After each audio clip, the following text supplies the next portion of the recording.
So one of the centerpieces of the early Kennedy anti-Castro initiatives was the Cuban embargo. And I was wondering what your opinions would be as to how that has impacted the South Florida economy, besides just the Cuban refugees, but the embargo specifically, and also how that's affected both Cuba and the United States. Yeah, I think the embargo is one of those things that I have mixed feelings about.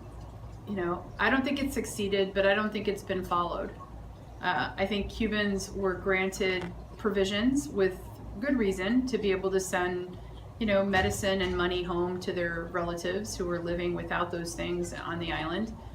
So in many ways, the Cuban embargo had those sort of loopholes that would allow for a lifeline to be sent to the Castro regime. And so it wasn't as tight a noose as people make it out to be.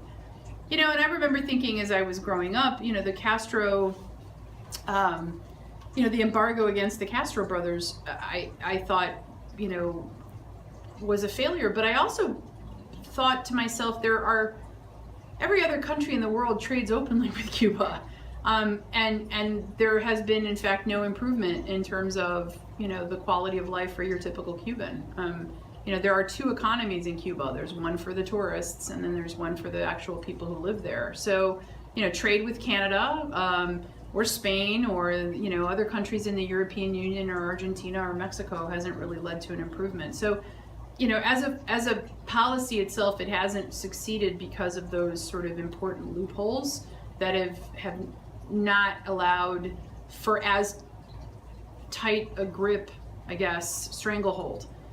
To force people to act. I also think, as a foreign policy, it should be abandoned at this point. I really think we're in bed with countries, I hate saying it, that have equally disgusting human rights records. We have no problems whatsoever trading with China or Vietnam or countries that have really repressive regimes.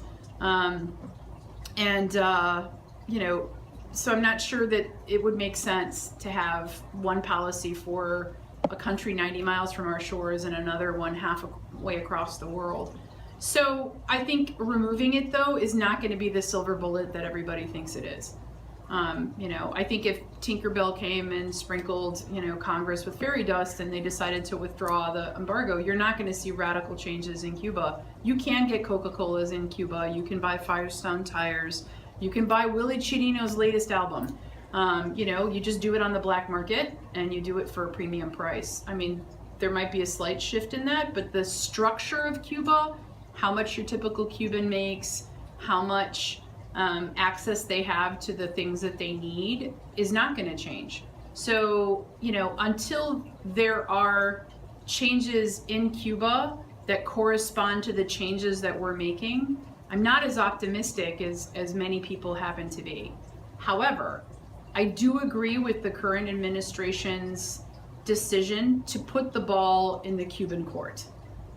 I don't want this to be a crutch that the regime uses to legitimize itself. We would be able to provide all we needed for you people, if we didn't have the embargo. I think if we remove all of those things and we make all of the responsibility lie on the Cuban government, then I think, eventually there will be change. But in many cases, people my age, I'm 46, and people my age don't know anything else. They've lived their entire lives under that type of control. So they're not as aware of the opportunities, I would imagine, that would lie in a less of a command economy structure.